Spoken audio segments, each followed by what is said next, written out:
Selamat datang di podcast ini. Aku ngucapin terima kasih banyak udah jauh-jauh dari sini sebenarnya. Dari Bekasi datang ke sini dengan tujuan ingin membagi cerita. Ya. Nah, Kak Vita ini punya cerita apa sih sebenarnya yang bisa dibagiin gitu?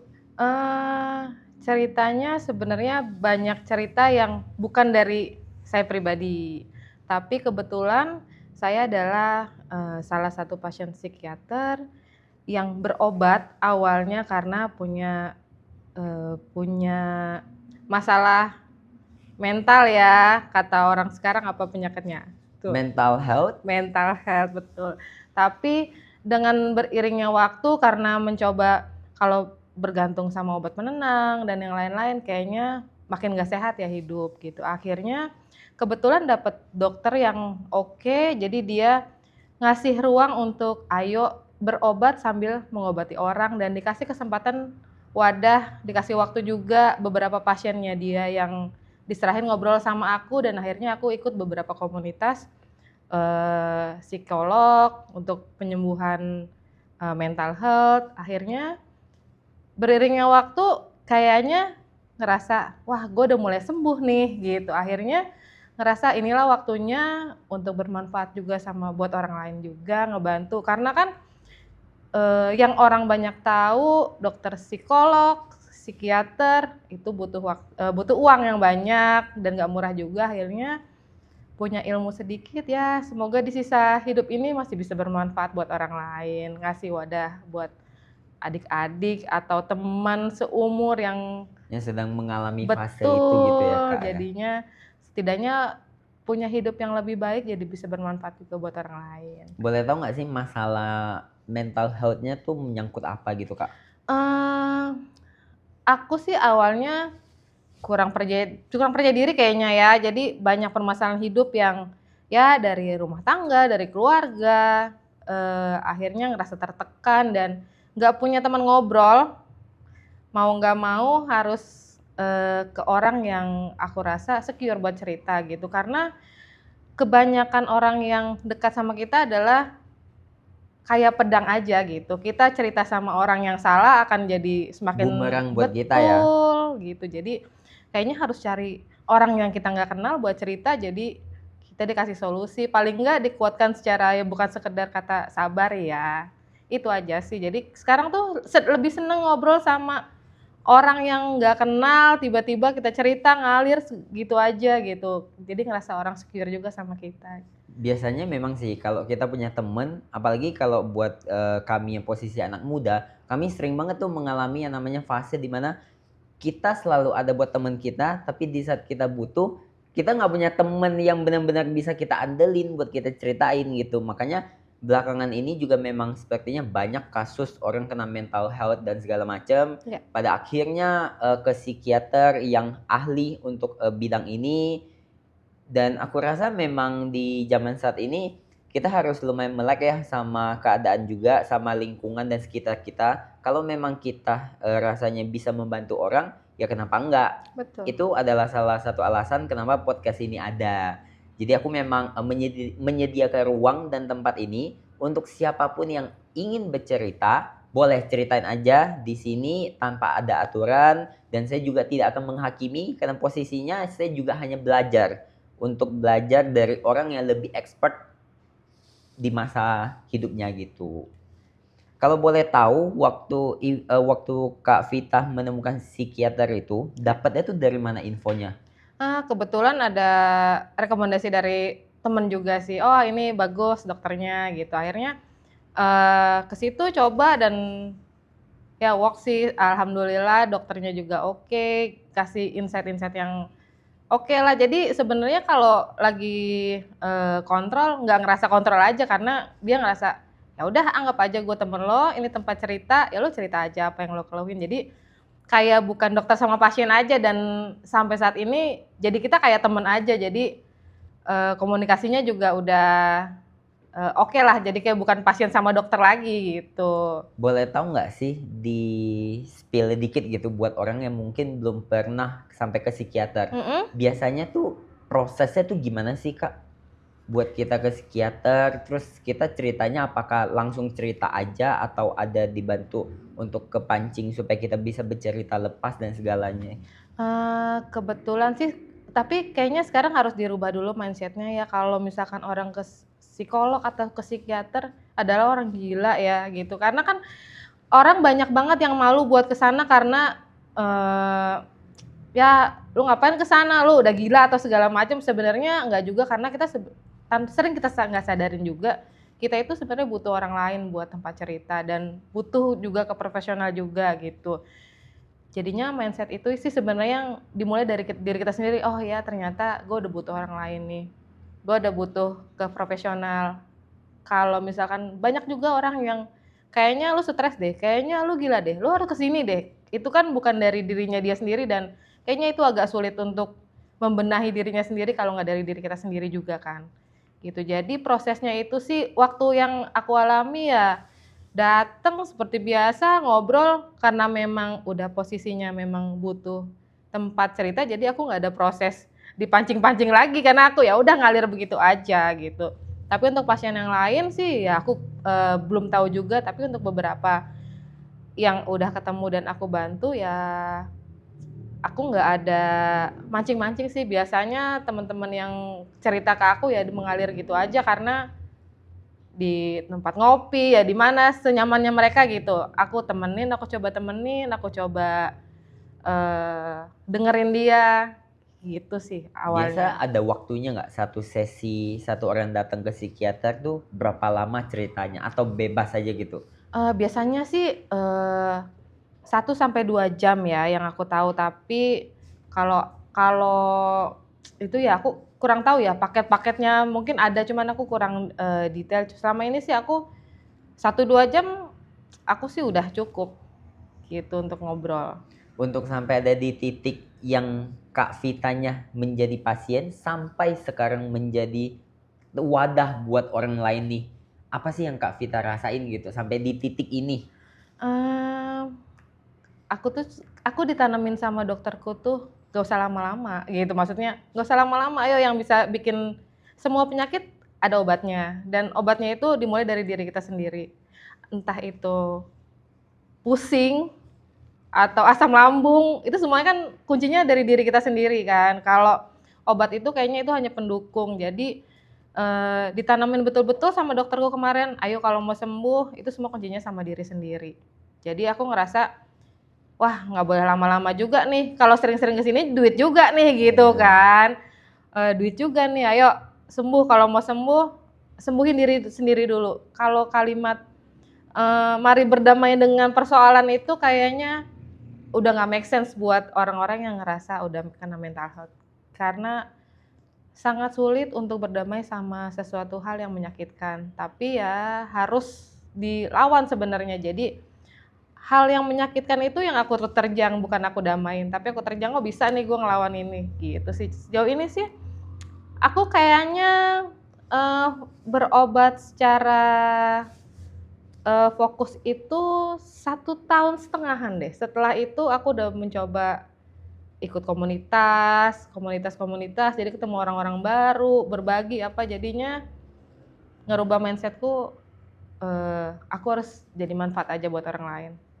Dan Gitu. sebenarnya kalau orang yang kena penyakit mental health ini bisa sembuh ya pada akhirnya karena kembali lagi kepada mindset orang itu. Betul, Kalau memang pikiran kitanya mikirnya bahwa kita ya udah nggak mau keluar dari situasi sulit itu sampai kapanpun kita akan terjebak di zona itu. betul. Tapi ketika kita punya mindset bahwa ah bisa kok ini tuh bisa sembuh, ini hanya soal pemikiran aja dan ini Kak Vita adalah salah satu buktinya orang yang sembuh dari mental health dan sekarang dia menjadi wadah buat orang lain. Dan itu adalah sebuah cerita yang sangat inspiratif karena saya rasa untuk menyembuhkan masalah mental dalam waktu 1,5 tahun itu nggak mudah ya Kak Vita ya. Sangat. Kadang kadang memang kalau kita throwback ke belakang pasti banyak deh hal-hal yang sudah kita lalui nggak sesuai ekspektasi kita sampai akhirnya terkenalah penyakit mental health ini dan Kak Vita bisa sembuh dari itu gitu. Aku boleh tahu sedikit nggak Kak Vita? Apakah ini masalah rumah tangga? Kayaknya semua menjadi satu ya, masalah keluarga, keluarga inti ya, rumah tangga ya, anak. karena aku punya anak 2 gitu. Terus ya pekerjaan juga karena baru merintis usaha yang jatuh bangun, ketendang, ketengkurap semua tuh udah aku alami gitu. Jadi ngerasa kok bertubi-tubi ya gitu. Kadang jadi udah kayak ngerasa nggak punya tempat cerita lagi. Jadi kayaknya kemakan sama masalah sendiri gitu. Masalah yang sebenarnya ada karena kita buat juga gitu sebenarnya. Secara tidak kita sadari, oh ternyata harusnya nggak gue lakuin ini pasti nggak akan terjadi ini gitu. Ternyata ada masalah itu kayaknya 60% dari masalah yang ada adalah masalah yang kita buat sendiri tanpa kita sadari. Jadinya sembuhnya ya harus kita sendiri karena kita kan yang bikin masalah itu juga. Iya betul. Dan di sini Kak Vita bukan hanya berbagi cerita soal bagaimana dia bisa keluar dari masalah mental health ini, dia juga akan memberikan kita kisah inspiratif. Bagaimana setelah bangkit dari mental health itu, Kak Vita sekarang kerjanya apa? Aku ada usaha sedikit sama teman-teman, buka usaha F&B. Usaha apa? F&B apa kalau boleh tahu? Kita bikin tempat nongkrong sebenarnya karena aku suka ngopi, jadinya daripada jajan keluar mendingan yuk sama teman-teman kita bikin satu tempat, kita ada kopi, ada segala macam, kafe kecil-kecilan lah, gitu. Aku mau tahu kalau Kak Vita buka tempat kopi, kalau Kak Vita minum kopi bayar apa enggak? Bayar dong. Oh bayar ya. Karena kan kebanyakan orang mungkin mikirnya, oh gue yang buka coffee shopnya ya gue minum tanpa bayar gitu. Jadi memang Bayar harus dong. dibayar ya. Bayar dong. Oh Kan udah bangun bisnis. berapa lama Kak Vita? Coffee shop kita baru 4 bulan. Baru 4 bulan. Betul. Mau disebut namanya? Boleh. Apa namanya? Reneco di Bekasi, di Duren Jaya Bekasi. Monggo mampir. Reneco. Boleh lain kali kalau kalian nonton lagi main ke Bekasi mungkin siapa tahu mampir dan bisa ketemu si Kak Vita ini. Dan siapa tahu kalian butuh tempat curhat. Jadi kan bisa cerita juga ya sekalian Kak Vita ya. Dengan senang hati. Sorry, kalau aku boleh tahu, Kak Vita kan sekarang bantu orang nih menjadi wadah kalau orang mau bercerita gitu. Itu dipungut biaya apa enggak Kak Enggak Vita? dong. Enggak ya. Main aja, dateng kita ngobrol sambil ngopi-ngopi tapi kopinya bayar ya. Oh kopinya bayar dong, masa nggak bayar ya? Tapi di sini kan maksudnya kita bisa melihat ketulusan seseorang tuh dari sini aja udah bisa kelihatan. Kak Vita ke mental health, Kak Vita bayar. Tapi setelah dia sembuh, dia buka, bukan buka juga ya, mungkin lebih ke menerima aja sih kalau orang mau datang bercerita dengan Kak Vita menerima dan ya mencoba ngebantu lah sebisanya Kak Vita gitu. Kak Vita, ini kan kalau aku lihat dari cerita Kak Vita ini kan sebenarnya Kak Vita punya pengalaman jauh lebih di atas aku. Boleh nggak sedikit sharing gitu, pernikahan di usia muda? Pernikahan di usia muda, menurutku pernikahan adalah kontrak seumur hidup. Kontrak seumur hidup yang aku pikir harus dihapuskan kata berlomba-lomba untuk menikah. Karena sekarang tuh banyak terjadi perceraian di usia muda. Karena menurut mereka, gue salah pilih deh. Jadi yang baru pacaran, setahun 2 tahun memutuskan untuk nikah, yakinkan dulu bahwa ini adalah pilihanmu untuk seumur hidup. Menurut Kak Vita, berapa lama sih waktu yang seharusnya seseorang untuk memutuskan dari pacaran hingga menikah gitu? Wah, terlalu berat ya pertanyaannya. Kayaknya sudut pandang orang dan penilaian orang kayaknya beda-beda ya. Gimana ya? Kayaknya batas waktu, kalau waktu disebut dengan angka kayaknya nggak akan ada jawabannya deh. Kayak pertanyaan siap dan nggak siap. Jawabannya mungkin tidak akan siap gitu ya. Betul. Jawabannya pasti tidak akan siap, tapi balik lagi, menikah itu kan ibadah, betul, menikah itu ibadah. Sorry, menikah itu ibadah betul, tapi jangan sampai pernikahan itu dijadikan perlombaan. Ya temen gue satu geng udah nikah semua nih, tinggal gue belum nih. Kayaknya itu kan yang bikin hidup makin resah gitu, keresahan yang dia bikin sendiri. Tapi sebenarnya belum yakin sama pasangan dia, tapi ya udahlah temen-temen gue udah pada nikah nih, udah pada punya anak, gue nikah juga deh. Kayaknya sih itu jangan ya. Sampai betul-betul diyakini aja sama pasangan, oh ya betul ini karena kita kontrak seumur hidup. Itu sih kalau menurut sudut pandang aku ya, menikah muda kayaknya enggak deh, jangan dulu deh, nikmati dulu hidupnya. Nanti udah nikah muda, oh ternyata setelah pernikahan 1-2 tahun menemukan hal baru lagi. Wah kayaknya mau dicoba nih, sebenarnya di pernikahan itu nggak boleh, tapi coba aja deh.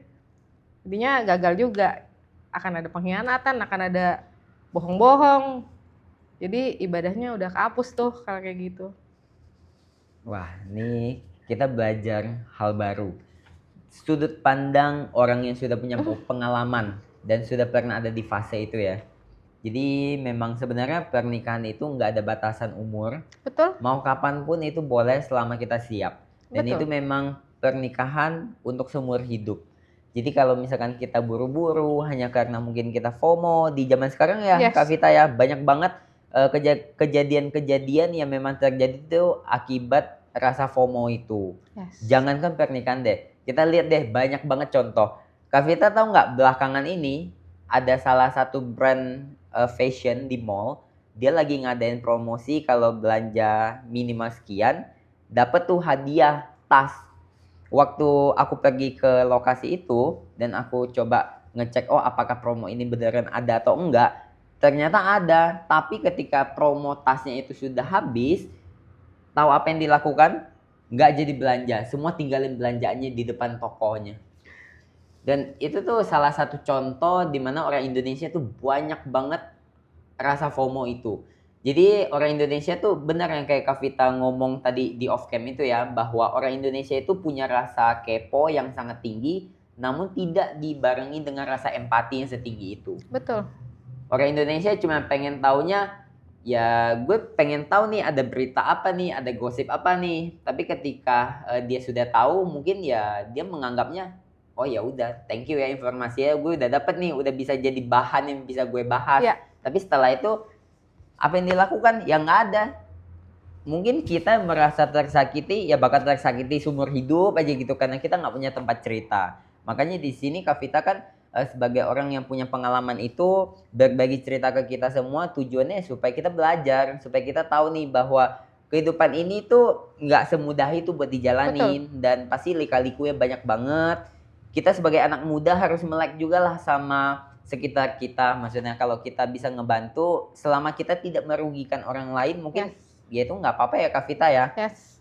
Karena banyak banget orang mungkin yang di dunia ini ngelakuin sesuatu tuh pengennya dikontenin supaya viral. Terus kalau mau bantu ini itu pengennya dilihat semua, dilihat sama orang-orang supaya tahu nih, oh gue udah ngelakuin baik gitu. Padahal berbuat baik tuh nggak seharusnya begitu ya Kak Vita ya. Nggak semua harus dikontenin, nggak semua harus dibagikan, diceritain ke siapa-siapa. Cukup kalau kita ngelakuinnya dengan tulus, ya mungkin ibadah yang kayak Kak Vita bilang, ya bakal ada maknanya gitu dibandingkan kita umbar-umbar kemana gitu ya Kak Vita ya. Betul. Aku ada satu lagi, mungkin kalau teman-teman yang ngerasa dirinya sendiri, nggak punya tempat untuk cerita, boleh memulai biar nggak stres-stres banget. Aku sih, ini hal yang aku coba juga akhirnya. Karena aku merasa tidak ada orang yang bisa aku percaya untuk menjadi tempat cerita. Akhirnya satu-satunya cerita mungkin sama Tuhan ya. Dan hal lain yang aku lakukan adalah menulis. Jadi apapun yang aku rasakan, aku selalu menulis, entah itu di notes handphone atau di selembar kertas yang aku pegang atau dimanapun. Aku suka nulis, suka awalnya meluapkan apa yang keresahan yang aku rasakan karena aku merasa tulisanku cuma aku yang baca nih, jadinya kayaknya aman deh buat cerita apapun. Jadi si buku nggak akan cerita kemana-mana juga gitu, dia akan keep rahasia aku. Jadi di situ aku mulai nulis. Sebenarnya nulis itu udah dari zaman SMP tuh suka nulis, tapi nggak punya mau kemana ya. Akhirnya di usia yang segini aku baru dapat kesempatan, dapat penerbit yang secara nggak sengaja aku temuin gitu, beberapa penerbit yang akhirnya aku nulis Dan tulisan keresahan-keresahan yang dulu aku punya akhirnya jadi buku sekarang. Jadi buat teman-teman mungkin hidup memang butuh uang, tapi hidup nggak melulu tentang uang. Jadi meluapkan keresahan yang bisa jadi tulisan, semoga bisa bermanfaat juga buat teman-teman yang baca.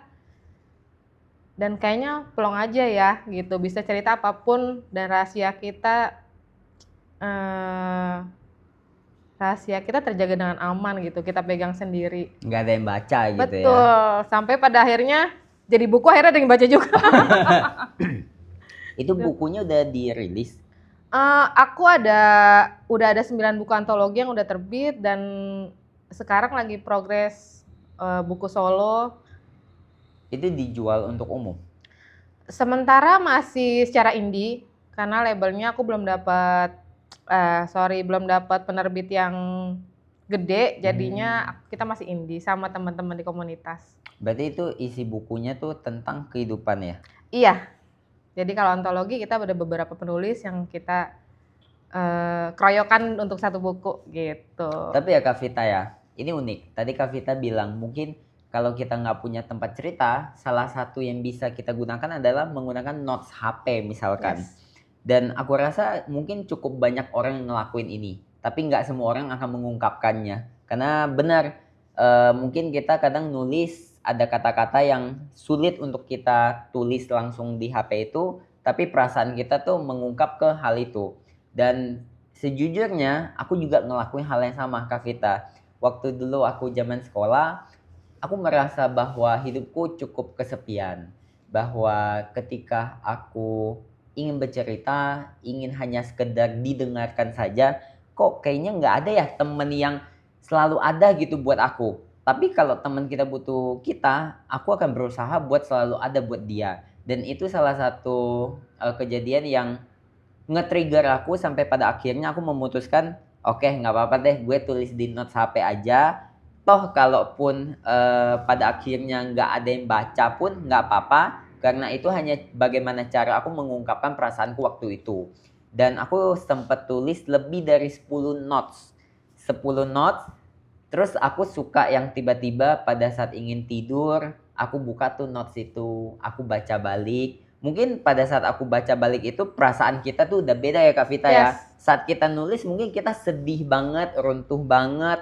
Tapi ketika kita baca kembali di situasi ketika mood kita sudah jauh lebih baik, kita bisa merasakan bahwa oh ini loh mungkin salah satu cara yang bisa gue lakuin ketika gue pengen cerita dan gak ada tempatnya. Yes. Dan sejujurnya dari kisah inspiratif Kak Vita ini, dia menuliskan notes di HP karena gak punya teman curhat, sampai akhirnya menerbitkan buku.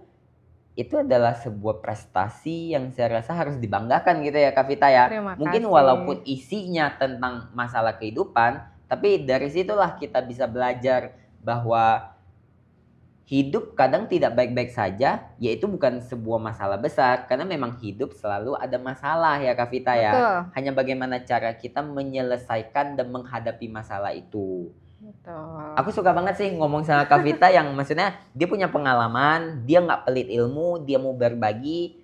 Tujuannya mungkin sama-sama supaya kita bisa bertumbuh, berkembang bareng gitu ya Kak Vita ya.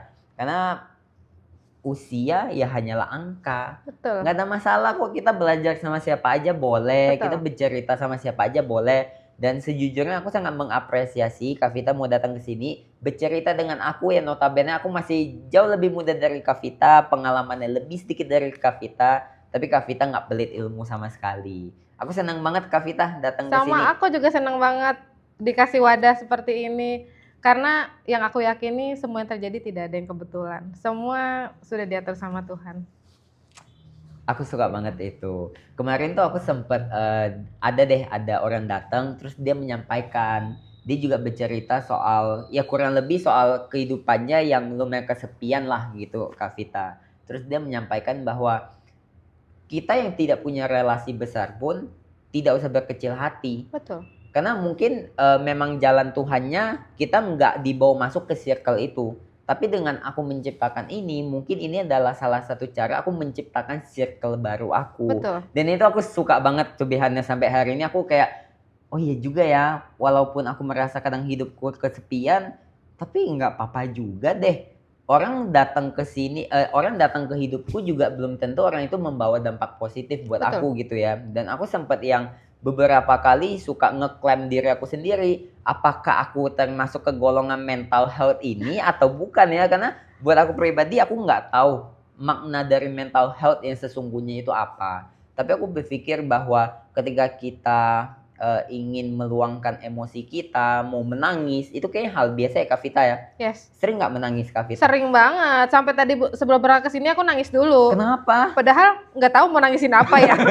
Cuman nangis aja, pokoknya pengen nangis Ya aja kadang ya. karena dulu tuh sering ngerasa kalau sedih ketahan, kalau marah ketahan, kalau senang berlebihan. Jadi kayaknya itu deh yang harus dirapihin deh. Kalau mau nangis ya udah nangis aja, kalau mau marah ya marah aja gitu. Dan kayaknya nggak apa-apa banget deh sekarang tuh kita bilang enggak ya atau nggak ikut gitu. Maksudnya sekarang tuh boleh banget gitu untuk menolak sesuatu hal yang menurut kita Nggak deh wise sama gitu. kita ya Kak Vita ya. Betul, karena nggak apa-apa di mata orang kita jahat karena kita menolak, tapi yang penting I'm happy. Daripada kita memaksa ikut ya. Betul, Itu jauh lebih menyakitkan dan lebih nggak mengenakan buat kita. betul. Makanya aku suka tuh ada kalimat yang bilang, aku tuh pengen banget jadi orang yang nggak takut untuk ngomong enggak. Yes. Karena kebanyakan orang tuh selalu gitu. Dia nggak punya duit, diajak nongkrong karena dia gengsi. Ya mau nggak mau kan dia ngomong, ya udah ayo deh. Padahal kenyataannya mungkin dia lagi susah banget ekonominya atau segala macem gitu ya. Bisa dibilang itu juga bisa jadi mental health sih kalau lama-lama diterusin kayak Yes. gitu ya Kak Vita ya. Dan anak muda zaman sekarang tuh ya kita tau lah FOMO di mana-mana. Yes, apalagi sekarang Gengsinya tuh setinggi itu. ya pembulian di mana-mana. Aku rasa karena nggak ada wadah tempat cerita kali ya. Karena anakku yang pertama adalah korban bullying. Gitu sampai ada di titik di mana dia mau mengakhiri hidup dan pada akhirnya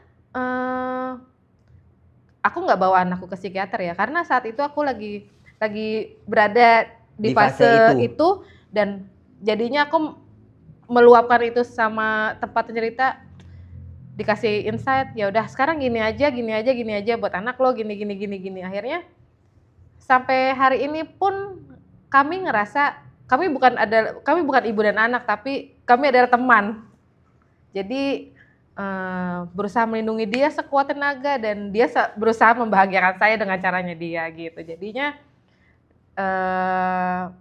sampai dia mau itu kita lewatin bareng-bareng sampai pokoknya kamu punya aku punya kamu ya udah nggak perlu orang lain apapun kata orang di luar sana itu abaikan aja. Boleh tahu nggak anaknya Gitu. usia berapa Ibu? Anakku sekarang usia 15 tahun kelas 10 gitu. Kejadian bullying itu dia terjadi dari kelas 7 sampai dengan kelas 9. Jadi aku bilang tunjukin aja prestasi aja, tunjukin lewat prestasi aja yang ya alhamdulillah dia menunjukkan itu, dia balasnya semua dengan prestasi. Mungkin tidak secara akademik tapi dia non akademik betul. Dia adalah salah satu atlet silat yang alhamdulillah lah sekarang dia udah ngajar juga, didukung sama guru-guru silatnya yang nguatin dia. Jadi aku bilang kalau di sekolah nggak ada temen ya bikin temen sendiri aja gitu. Jadi kayaknya buat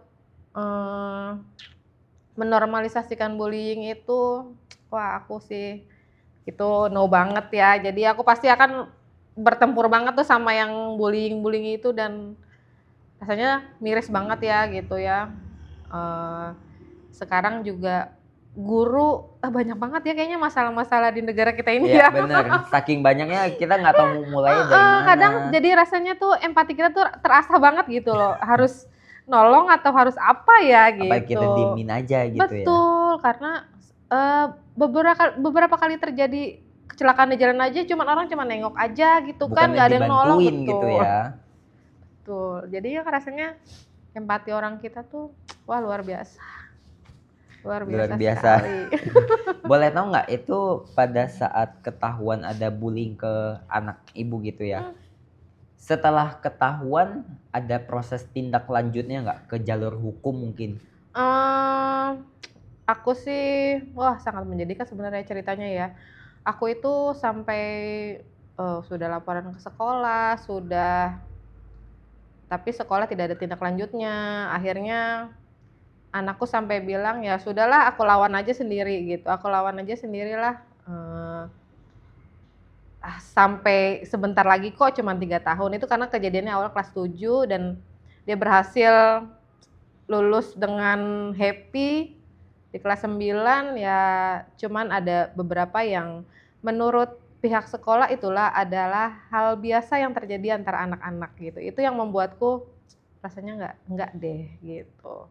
Boleh boleh tahu nggak, di-bully-nya itu dalam bentuk apa? Oh, verbal.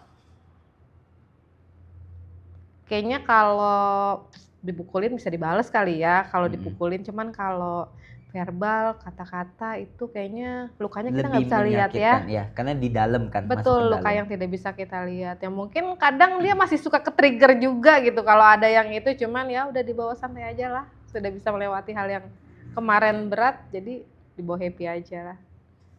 Saya turut prihatin Ibu. Mohon maaf ya kalau saya agak sedikit Nggak ngungkit ini ya, apa-apa. karena posisinya juga memang saya sangat tidak setuju sama yang namanya bullying dalam Yes, bentuk apapun. Itu betul, memang seharusnya tidak boleh dilakukan, apalagi kalau di seusia masih belasan tahun, di kelas 7 sampai 10 atau bahkan masih di SMA. Karena itu akan dampaknya tuh panjang banget betul, buat masa depan. betul. Dan beruntungnya anak Kak Vita ini bisa sembuh dari itu. Meskipun ya asal jangan ke-trigger aja gitu Yes, ya. Kalau bisa ya udah ngejalanin hidup, ngelakuin apa aja lah yang bikin kamu happy, ya udah gitu. Itu mungkin jadi pengalaman yang kurang mengasihkan di zaman sekolah, tapi ya nggak apa-apa, mungkin anak Kak Vita bisa bertumbuh dan belajar menjadi orang jauh lebih kuat setelah kejadian itu amin. gitu. Aku boleh tahu nggak Kak Vita, selama perjalanan hidup Kak Vita, momen paling berat buat Kak Vita? Momen paling berat adalah dikhianati dengan orang terdekat. Pengalaman Kak Vita sendiri ya di boleh tahu nggak dikhianati ya kayak apa? Kalau nggak mau cerita Mmm, nggak apa-apa. eee, kalau kita ngerasa kamu adalah teman terbaik saya gitu, tapi ternyata kamu mengkhianati saya, di belakang saya itu rasanya wah luar biasa sekali karena, eee, ini adalah fase di mana, saya mikir saya harus berubah untuk itu tadi, pertama tuh tidak bilang tidak dan boleh kok nggak ngebantu orang gitu karena, tahun 2025 adalah tahun yang berat buat saya sebenarnya. Beratnya adalah, karena usaha saya berjalan tidak, cukup baik gitu, terus, apa namanya, ya itulah dikhianati sama orang-orang yang saya pikir dia baik, ternyata kurang baik gitu. Terus harus kehilangan beberapa banyak hal yang terjadi di tahun ini, cuman jadi kadang suka ada nangis-nangis, sedih-sedih sendiri gitu yang nggak jelas, tapi oh ya udah luapin aja gitu. Jadi ketika sedih, ketika terpuruk ternyata ada orang yang datang, "Gue mau curhat dong," ternyata hidup gue harus terus berjalan, karena masih ada yang butuh gue loh gitu. Kayak kemarin berada di titik, hidup gue kayaknya udah cukup deh, cukup itu kayak cukup ya kayaknya, oh ternyata ada, orang yang teks, "Mau cerita dong," oh ternyata nggak cukup hidup gue masih harus terus berjalan nih, Masih harus terus ngebantu orang gitu ya. gitu. Semoga di sisa hidup ini menjadi berkat terus ya buat orang, Amin, amin. gitu.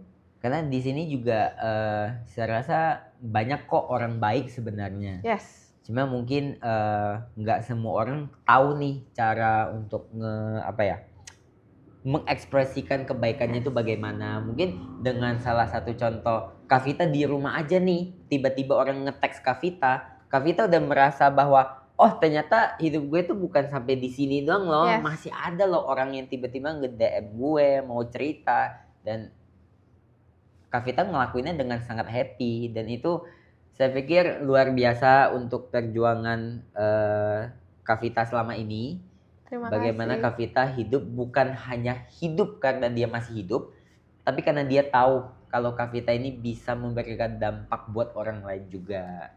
Dan aku Amin. sih sebenarnya harapan akunya sih, aku juga pengen jadi orang seperti itu. Jadi aku pikir dunia ini tuh bukan serta-merta soal uang doang sih kayaknya ya. Emang sih kalau orang bilang segalanya butuh uang, itu iya. Tapi kalau uang hanya bisa membuat bahagia, kayaknya nggak gitu deh. Dengan Setuju. tanpa uang pun sebenarnya kita bisa bahagia aja ya, Kak Vita Setuju. ya. Dengan kita datang cerita aja, ini kan kita nggak ada bayaran sama sekali, tapi Kak Vita mau datang, aku seneng banget. Kak Vita juga mungkin aku harapnya sih Kak Vita merasa senang ya ada di sini ya. Seneng banget. Seneng bisa berbagi cerita. Mungkin kadang tuh yang bikin kita stres, yang bikin kita jadi pikiran itu ketika kita mendem terlalu lama, kita nggak mengekspresikannya, misalkan dengan nangis, dengan tulis di notes, kita cuma pendem di hati doang nih, sampai ada satu momen kita merasa, wah ini nih kayaknya udah penuh banget nih, udah nggak bisa gue tahan sendiri. Dengan cara cerita gini kan siapa tahu bisa lepas. Dan sebenarnya cerita ke orang itu nggak mesti ada solusinya. Betul. Iya, itu juga yang aku rasain sih, dan aku juga terus belajar. Maksudnya ketika aku bercerita dengan orang, aku tidak pernah mengekspektasikan aku mendapatkan solusi. Tapi aku hanya berpikir, ya udah aku datang cerita, kamu mau mendengarkan ceritaku saja, aku sudah sangat seneng gitu, karena aku bisa Iya. mengekspresikan apa yang selama ini yang belum sempat aku ceritain. Iya, betul. Mau nanya dong Kak Vita. Boleh. Kan Kak Vita bikin buku ya? Ya. Buku yang paling bestseller itu apa sih, sama judulnya kalau boleh? Bestseller sih belum ada ya bestseller ya, karena kan aku Baca dibaca. terbitnya kan indie ya, gitu. Jadi sama penerbit kecil, penerbit daerah sebenarnya yang nerbitin, tapi ada beberapa penerbit dan jauh-jauh juga gitu penerbitnya, ada di Jogja, Semarang, sama di Papua. Jadi ada 3 penerbit yang kayaknya kalau dibilang bestseller, literasi kita juga agak kurang ya sekarang ya. Jangan terlalu jujur dong Kak Vita. Peminat buku tuh kayaknya agak kurang banget ya Iya, gitu. lebih ke digital ya sekarang ya. Betul, digital juga baca ujungnya sama akhirnya doang, tengahnya Iya, nggak dibaca. tengahnya nggak dibaca intinya. Sukanya orang suka komen, apa nih isinya? Padahal udah ada di bawah tuh. Gitu, jadi yang bestseller sih belum ada selama ini, penjualan masih so-so lah.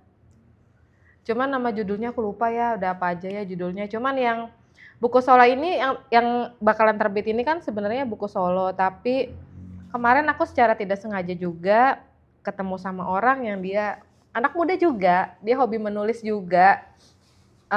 Hobi menulis, cuman dia nggak tahu tata cara menulis, harus dari mana ya mulainya gitu.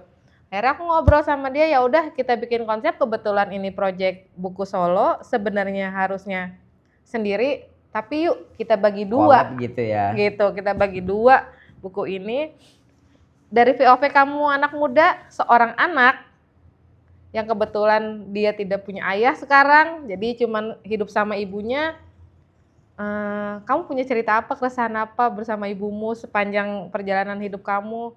Aku seorang ibu yang punya anak, aku juga punya cerita. Ayo kita aduin POV kita antara ibu dan anak gimana gitu. Terus akhirnya kita bedah konsep kemarin, dan akhirnya buku solonya dirubah konsepnya karena akhirnya aku ajak dia buat tulis bareng gitu. Kak Vita, aku pengen banget sebenarnya baca buku yang Kak Vita buat ini. Boleh nggak kalau nanti udah rilis, aku mau beli. Aku beli ya, aku bukan minta, aku beli. Boleh. Karena di sini aku jujur aku sangat seneng ketika aku bisa belajar dari orang yang jauh lebih punya pengalaman dibanding aku. Boleh. Karena aku pikir bahwa ya hidupku masih panjang aja perjalanannya. Mungkin saat ini aku belum mengalami nih apa yang Kak Vita tulis di buku itu kan.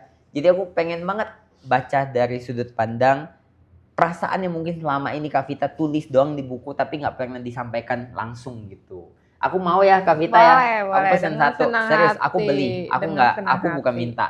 Kak Vita kan punya studio nih. Katanya mau mulai konten. Yes. Boleh tahu nggak sedikit konsep podcastnya tuh kayak apa gitu? Sebenarnya aku pengen konsepnya bercanda-bercanda aja ya. Sebenarnya ngilangin stres, lirik stres, ketawa bareng-bareng sambil ngopi-ngopi santai. Ya kita pengen denger bercandaan masalah yang kita bercandain aja. Jadi aku sih konsepnya cuman pengen menertawakan masalah bareng-bareng aja.